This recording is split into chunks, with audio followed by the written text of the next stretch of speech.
Hello అండి, అందరికీ నమస్తే. అందరూ ఎలా ఉన్నారు? అందరూ ఆరోగ్యంగా, క్షేమంగా, సంతోషంగా ఉండాలి అని మనస్ఫూర్తిగా మనందరి తరపున అమ్మవారిని వేడుకుంటున్నానండి. మీ అందరికీ ఒక చిన్న రిక్వెస్ట్, కొత్తగా ఛానల్ని చూస్తున్నట్లయితే ఛానల్ని సబ్స్క్రైబ్ చేసుకోండి. వీడియోని పూర్తిగా వినేందుకు ప్రయత్నం చేయండి. వీడియో నచ్చిందనిపిస్తే ఒక లైక్ చేయండి, సపోర్టు చేయండి.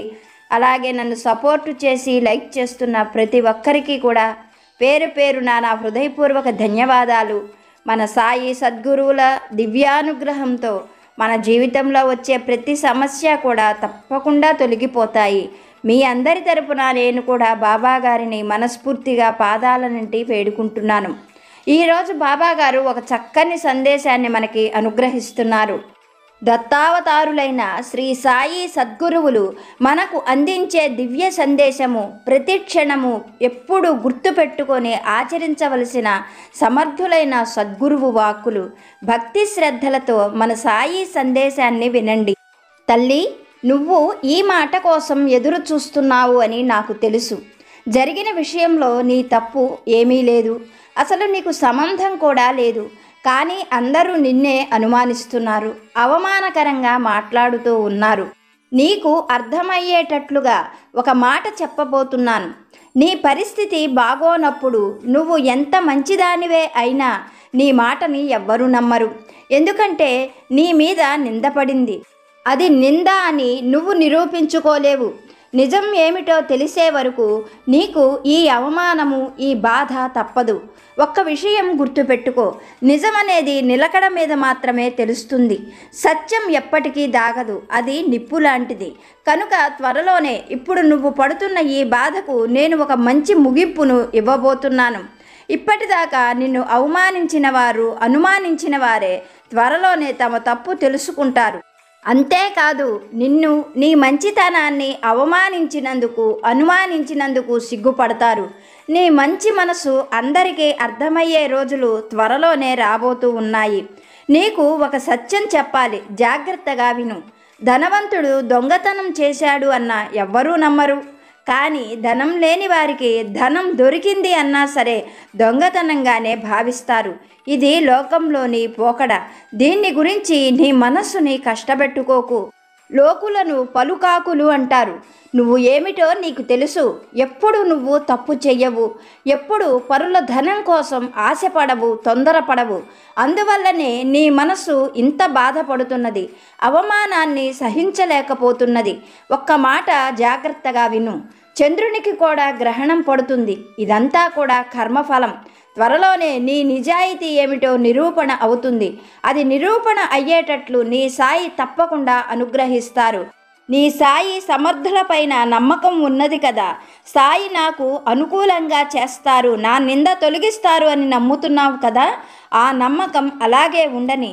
త్వరలోనే నీ పైన పడిన నింద తొలగిపోతుంది అని బాబాగారు ఒక మంచి సందేశాన్ని అనుగ్రహించారు. మన జీవితంలో కూడా ఎన్నోసార్లు మన ప్రమేయం లేకుండా, మన సంబంధం లేకుండానే అవమానపడవలసి వస్తుంది, మాటలు అనిపించుకోవలసి వస్తుంది.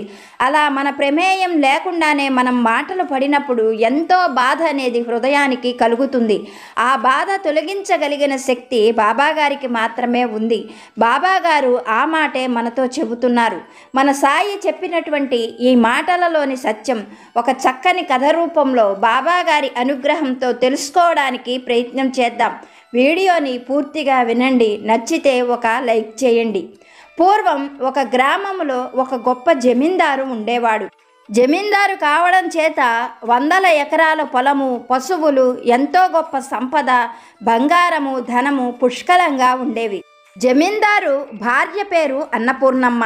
జమీందారికి 4 కొడుకులు ఉండేవారు. ఆడపిల్ల కోసం అన్నపూర్ణమ్మ ఎంతగానో ప్రయత్నించింది. కానీ ఆమె ప్రయత్నం ఏమీ ఫలించకుండానే పిల్లలు చిన్నవాళ్లుగా ఉన్నప్పుడే జమీందారు అనారోగ్య సమస్యలతో కాలం చేశాడు.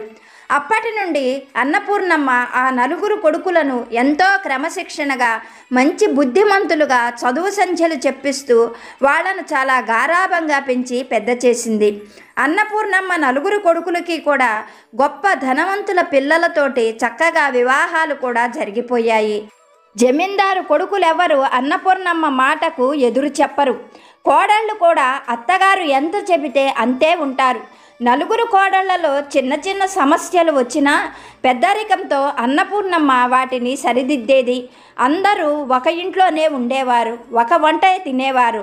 అలా కోడళ్ళందరూ ఐకమత్యంతో, కొడుకులందరూ కలిసిమెలిసి ఉండటంతో అన్నపూర్ణమ్మ ఆనందానికి అంతులేదు. ఆ ఇంట్లో ఎప్పటి నుండో తరాల నుండి కూడా ఒక కాసుల పేరు వస్తూ ఉండేది. ఆ కాసుల పేరును ఆ ఇంటి పెద్ద కోడలకి కానుకగా ఇవ్వడం ఆ ఇంటి ఆనువాయితీ. ఆ పెద్ద కోడలు ఆ కాసుల పేరును ఎప్పుడూ ధరించి ఉండాలి అనేది ఆ ఇంటి నియమం. అలాగే అన్నపూర్ణమ్మ తన పెద్ద కోడలకి ఎంతో విలువైన ఆ కాసుల పేరును పెళ్లినాడే బహుమానంగా ఇచ్చివేసింది. ఇది ఇలా ఉండగా జమీందారు 4వ కొడుక్కి పెళ్లి జరిగి చాలా సంవత్సరాలవుతుంది. కానీ అతనికి సంతానం అనేది కలగలేదు. అన్నపూర్ణమ్మకు కొడుక్కి సంతానం కలగకపోవడంతో ఎంతో దిగులు అనిపించింది. ఆమె ఎంతోమంది పండితుల్ని సంప్రదించి కొడుక్కున్నటువంటి దోషాలు పోయేటట్లుగా పరిహారాలు చేసింది. తరువాత కొంతకాలానికి జమీందారు 4వ కొడుక్కి ఒక మగపిల్లవాడు పుట్టాడు. ఇంటిల్లిపాది ఎంతో ఆనందించారు, సంతోషించారు. ఆ పిల్లవాడికి జమీందారు పేరు కలిసి వచ్చేటట్లుగా శ్రీనాథరాజు అని పేరు పెట్టి పిల్లవాడిని అడుగు కింద పెట్టనీయకుండా చాలా గారాబంగా పెంచుతూ ఉన్నారు. నాయనమ్మ అన్నపూర్ణమ్మ అయితే ఆ పిల్లవాడిని ఎప్పుడు ఎత్తుకొనే తిరుగుతూ ఉండేది. అందువల్ల పిల్లవాడికి బాగా గారాబము, పెంకితనం కూడా అలవాటైనాయి. తన మాటను ఎవరైనా కాదు అంటే శ్రీనాథరాజు తన చేతిలో ఉన్నవన్నీ బయటకు విసిరివేసేవాడు. ఇలా ఉండగానే జమీందారు 4వ కొడుక్కి మళ్ళీ ఆడపిల్ల కలిగింది. ఆడపిల్ల కలగడంతో ఆ ఇంటిల్లిపాది ఎంతగానో సంతోషించారు. మహాలక్ష్మి తమకు పుట్టింది అని ఆనందించారు. అప్పటి వరకు చిన్నవాడైన శ్రీనాథరాజును అందరూ ముద్దు చేసేవారు, గారాబం చేసేవారు, ఎత్తుకొని తిప్పుతూ ఉండేవారు. కానీ ఆడపిల్ల చిన్నపిల్ల కావడంతో అందరూ ఆ పిల్లని ఎత్తుకోవడం, ఆ పిల్లను ముద్దు చేయడం, ఆ పిల్లనే బయటికి తీసుకెళ్లడంతో శ్రీనాథరాజు మనస్సు ఎంతగానో బాధపడేది. తనను ఎవరూ ఎత్తుకోవడం లేదు, ఎవరూ ముద్దు చేయడం లేదని చాలా కోపంతో ఉండేవాడు. తనకు వీలు దొరికినప్పుడల్లా తన చెల్లెల్ని గిచ్చటం, కొట్టడం చేస్తూ ఉండేవాడు. ఆ బాధ భరించలేక ఆ పాప పెద్దగా ఏడుస్తూ ఉండేది. ఇతను కూడా చిన్నపిల్లవాడు కావడం చేత ఎవ్వరూ కూడా ఏమీ చెయ్యలేకపోయేవారు. ఇది ఇలా ఉండగా జమీందారు గొప్ప ధనవంతుడు కావడం చేత అతని దగ్గర చాలామంది పాలేరులుండేవారు. కొంతమంది తాతల దగ్గర నుండి, తండ్రుల దగ్గర నుండి కూడా ఆ జమీందారు కుటుంబానికి పాలేరులుగా ఉంటూ ఉండేవారు. వారందరిలో గోపయ్య అనే ఒక పాలేరు ఉండేవాడు. అతనంటే జమీందారు భార్య అన్నపూర్ణమ్మకు ఎంతో అభిమానం. తన 4 కొడుకులతో సమానంగానే పాలేరైనా సరే గోపయ్యను అతని నమ్మకాన్ని బట్టి ఎంతో ప్రేమగా చూసుకునేది. గోపయ్య వయస్సుకొచ్చిన తరువాత తనకు తెలిసిన వాళ్ళ ద్వారా పట్నంలో ఉన్నటువంటి రాధ అనే అమ్మాయిని వివాహం చేసుకున్నాడు. అలా ఆ గోపయ్య, రాధ ఇద్దరూ కూడా జమీందారు ఇంట్లోనే పనిచేస్తూ ఉండేవాళ్ళు. రాధ చాలా చలాకీ అయిన అమ్మాయి, మంచి తెలివైన అమ్మాయి, బాగా కలుపుగోలుగా ఉంటూ ఉండేది. దానివల్ల అన్నపూర్ణమ్మ ప్రతి పనికి కూడా రాధనే వెంట పెట్టుకొని వెళ్ళేది. అయితే రాధతో ఇలా తిరగడం 4 కోడళ్లకు అసలు ఏమాత్రమూ నచ్చేది కాదు. ఏ చిన్న పని చేసినా రాధను ఎంతో మెచ్చుకునేది అన్నపూర్ణమ్మ. తన దగ్గర ఉన్నవి ఏవైనా సరే రాధ చేతిలో పెడుతూ ఉండేది. కోడళ్లకు బట్టలు కొన్నప్పుడు రాధకు కూడా ఒక చీర తీసుకునేది అన్నపూర్ణమ్మ. ఇలా రాధ పైన అన్నపూర్ణమ్మ ప్రేమ చూపించడం 4 కోడళ్లకు నచ్చకపోయినా అన్నపూర్ణమ్మ మాటకు ఎదురు చెప్పేవారు కాదు. ఇది ఇలా ఉండగా శ్రీనాథరాజుకి నడక రావడం, రాధ కాపరానికి రావడం రెండూ ఒకేసారి జరిగిపోయాయి. రాధ శ్రీనాథరాజుని చాలా బాగా ముద్దు చేసేది. రాధ మాటలంటే పిల్లవాడు బాగా ఇష్టపడుతూ ఉండేవాడు. రాధతోనే ఎక్కువగా తిరుగుతూ ఉండేవాడు. ఇలా ఉండగా పిల్లవాడు ఆ పాపను ఏడిపించటం, గిచ్చటం ఇవన్నీ కూడా ఇంట్లో వాళ్ళు భరించలేకపోయారు. కొన్నాళ్ల పాటు ఆ పిల్లవాడిని పట్నంలో ఉన్న మేనమామ ఇంటికి పంపిస్తే పిల్ల కొద్దిగా పెద్దదైన తరువాత మళ్ళీ పిల్లవాడిని ఇంటికి తేవచ్చు అని 4 కోడళ్ళు, అన్నపూర్ణమ్మ, కొడుకులు అందరూ నిర్ణయించుకున్నారు. ఆ మాటే పిల్లవాడితో చెప్పడంతో పిల్లవాడు ఏమాత్రం అంగీకరించలేదు. అయితే రాధ వచ్చి సర్ది చెప్పడంతో బుజ్జగించడంతో పిల్లవాడు పట్నం వెళ్ళడానికి అంగీకరించాడు. రాధ పుట్టిల్లు కూడా పట్నంలోనే ఉంది. కొంతకాలం పుట్టింట్లో ఉండి పిల్లవాడి ఆలనా పాలనా చూసుకొని మళ్ళీ వాళ్ళు కబురు చేశాక అక్కడికి తిరిగి రావచ్చు అన్న ఉద్దేశంతో పిల్లవాడిని తీసుకొని వెళ్ళడానికి రాధ కూడా అంగీకరించింది. ఆ మర్నాడే జమీందారు కొడుకులు రాధను ఆ పిల్లవాడిని పట్నానికి పంపించారు. ఇది ఇలా జరుగుతూ ఉండగానే ఆ రోజు పొద్దున్నే జమీందారు పెద్ద కోడలు తలస్నానం చెయ్యాలి అన్న ఉద్దేశంతో తన ఒంటిపైన ఉన్న కాసుల పేరుతో సహా విలువైన నగలన్నీ తీసి దేవుడి గదిలో పెట్టింది. ఆ తరువాత తలస్నానం చేసి పూజాధికాలు ముగించుకొని భోజనాలు అయిన తర్వాత తన మెళ్ళో అలంకరించుకోవాలి అని పూజ గదిలోని నగల దగ్గరకు వెళ్ళి చూసింది. అయితే ఆ నగలలో అన్నీ ఉన్నాయి, కానీ కాసుల పేరు మాత్రం కనిపించలేదు. కాసుల పేరు కనిపించకపోయేసరికి పెద్ద కోడలికి కాళ్ళు చేతులు ఆడలేదు. ఎప్పటి నుండో తరతరాల నుండి వస్తున్నటువంటి కాసుల పేరు కనిపించకపోవడం ఆ ఇంట్లో ఆ రోజే జరిగింది. ఏం చెయ్యాలో ఎవరికి చెప్పాలో పెద్ద కోడలికి తోచలేదు. క్షణాల్లోనే ఈ వార్త ఇంట్లోని అందరికీ కూడా తెలిసిపోయింది. అందరూ అన్నపూర్ణమ్మ ముందుకి చేరారు. అప్పుడు పెద్ద కోడలు జరిగిన విషయమంతా అత్తగారితో చెప్పి కన్నీరు పెట్టుకుంది. ఆ సందర్భంలో రెండో కోడలు అన్నపూర్ణమ్మతోటి, మొన్న మీ పెద్ద కుమారుడు పట్నం నుండి వచ్చాడు. అతను పట్నంలో చదువుకుంటూ చెడు వ్యసనాలకు బానిసయ్యాడు అని నేను విన్నాను. అతడే డబ్బు కోసం తల్లి నగను దొంగిలించి ఉంటాడు. అతడు ఈరోజు ఉదయాన్నే పట్నం వెళ్ళిపోయాడు కదా, అతడిని పిలిపించి గట్టిగా నిలదీసినట్లయితే నిజమేమిటో తెలుస్తుంది అన్నది రెండో కోడలు. ఆ వెంటనే మూడో కోడలు అన్నపూర్ణమ్మతో, మొన్న మీ రెండో కొడుకు కూతురు నా నగలను తీసుకొని అలంకరించుకోవడం నేను చూశాను. అదేమిటి అని అడిగితే సరదాగా పెట్టుకున్నాను అని నా చెవుల దుద్దులు తీసి అక్కడ పెట్టి వెళ్ళిపోయింది. ఈ మధ్య ఆ అమ్మాయి ఇంట్లోని చిన్న చిన్న వస్తువులను తీసుకోవడం అలంకరించుకోవడం నేను చూశాను. ఒకవేళ ఇవాళ మన అక్కయ్య నగ కూడా తీసుకొని తనే అలా పెట్టుకొని ఉంటుంది. ఒకవేళ దారిలో ఎక్కడైనా పడిపోతే ఇంట్లో మనం కోప్పడతామని చెప్పడం లేదేమో. ఒక్కసారి మీ రెండో కొడుకు కూతుర్ని కూడా పిలిచి అడగండి అని చెప్పింది మూడో కోడలు. ఆ వెంటనే నాలుగో కోడలు కల్పించుకొని అన్నపూర్ణమ్మతో, మనలో మనం ఇలా కలహించుకుంటూ కొట్లాడుకుంటూ అనుమానించుకుంటూ ఉంటే నగ విషయం ఎప్పటికీ బయటపడదు. మీరు ఏమైనా అనుకోండి, ఏమైనా చెప్పండి, ఇంట్లో పని వాళ్లకు ఇంత చనువివ్వడం మంచిది కాదు. నాకు రాధే ఈ నగ కాజేసి ఉంటుంది అని అనుమానంగా ఉంది. పొద్దున రాధ మన పిల్లవాడిని తీసుకొని పూజ గదిలోకి వెళ్ళడం నేను కూడా చూశాను. రాధ వాళ్ళ పుట్టిల్లు కూడా పట్నంలోనే ఉంది. మన పిల్లవాడిని మనం ఈరోజు ఉదయాన్నే రాధతో పాటు పట్నం పంపిస్తామని నిన్ననే అనుకున్నాం కదా. అందువల్ల రాధ ఈ నగ కాజేసి పట్నంలో ఉన్న తన పుట్టింటి వాళ్ళకి చేరవేసి ఉంటుందని నా అనుమానం. ధనము ఎంతటి వారి మనస్సునైనా మార్చివేస్తుంది. తనకు కూడా ఆ నగ చూడగానే ఆశ కలిగి ఉంటుంది. తనే ఆ నగ కాజేసి ఉంటుందని నా నమ్మకం.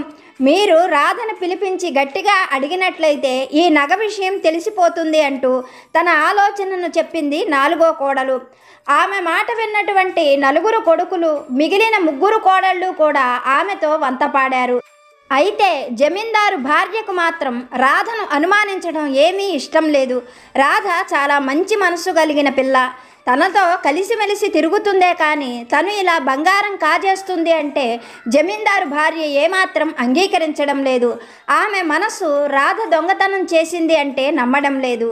అలా అని అక్కడ ఉన్నటువంటి పరిస్థితిని బట్టి ఎవరు దొంగతనం చేశారో కూడా జమీందారు గారి భార్య నిర్ణయించలేకపోతుంది.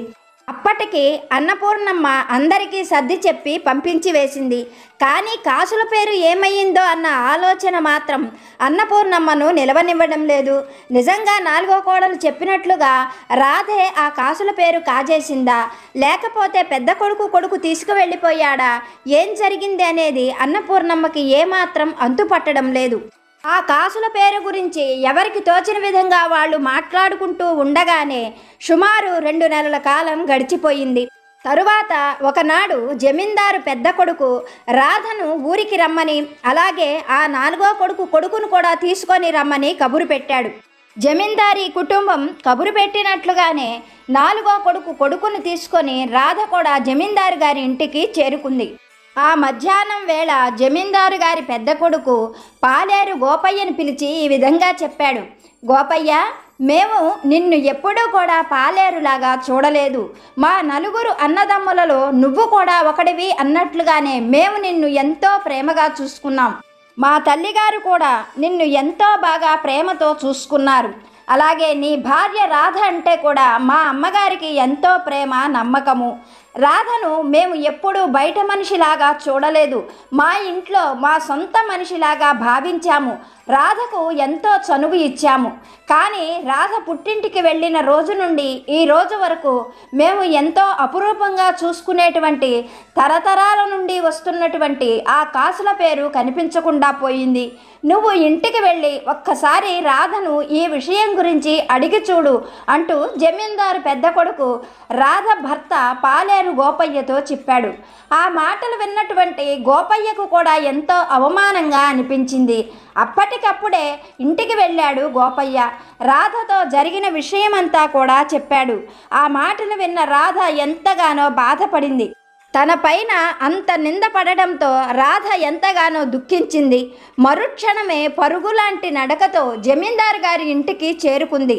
జమీందారు గారి భార్యను చూస్తూనే, అమ్మా, నేను మిమ్మల్ని మా నాయనమ్మలాగా భావించాను.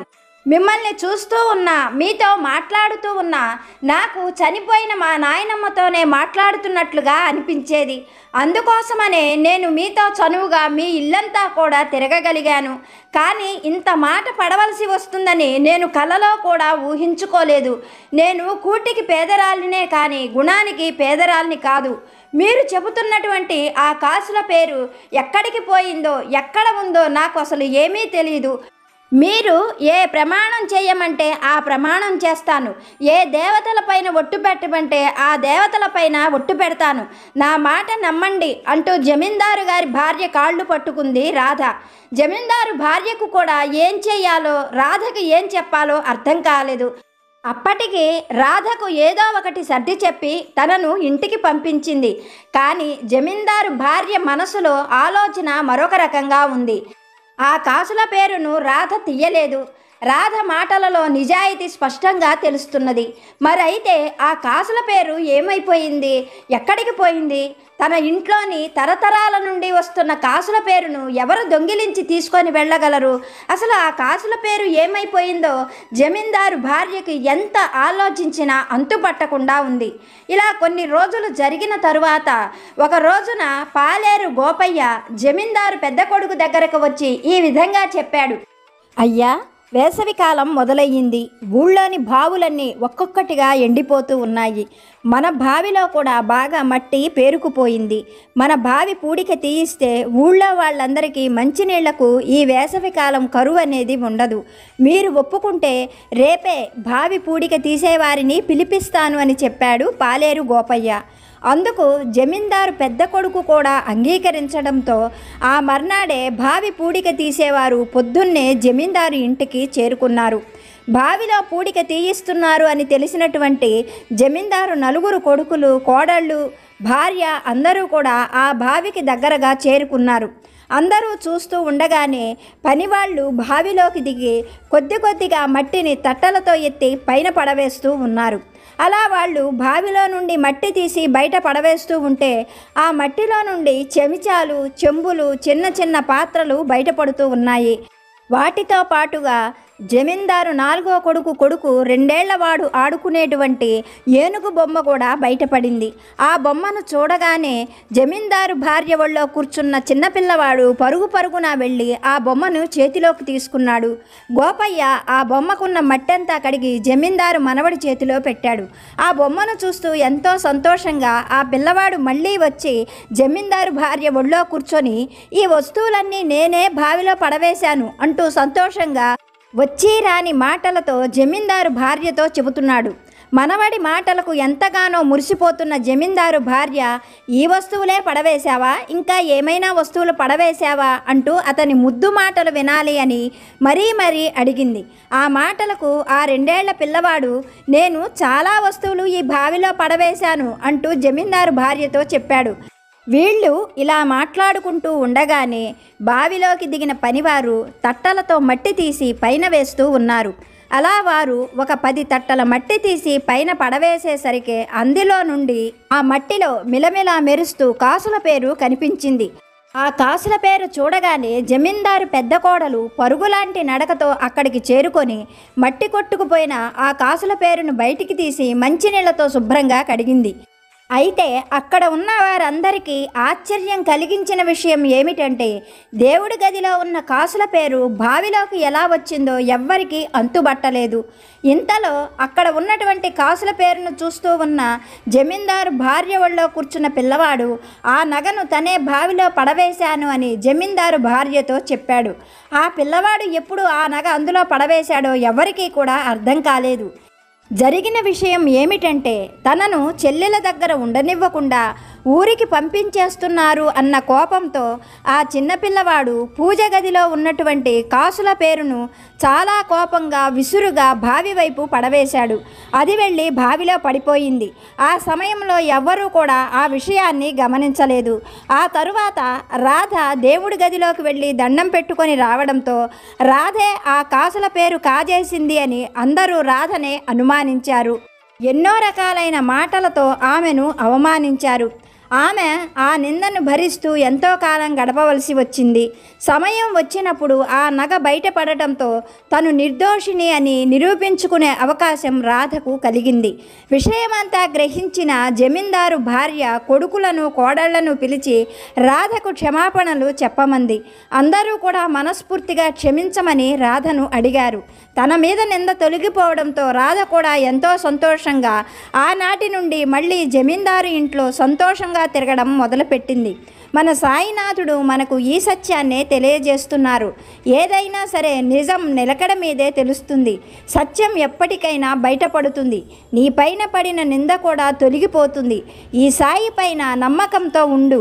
మళ్ళీ మంచి రోజులు నువ్వు చూడబోతున్నావు అని బాబాగారు ఒక మంచి సందేశాన్ని మనకి అనుగ్రహించారు. ఇప్పటి వరకు వీడియో చూసిన మీ అందరికీ పేరు పేరున నా హృదయపూర్వక ధన్యవాదాలు. వీడియో నచ్చిన వాళ్ళు లైక్ చేసి సపోర్టు చేయండి. మరొక మంచి వీడియోతో బాబాగారి ఆశీస్సులతో మళ్ళీ కలుసుకుందాం. సర్వేజన సుఖినో భవంతు.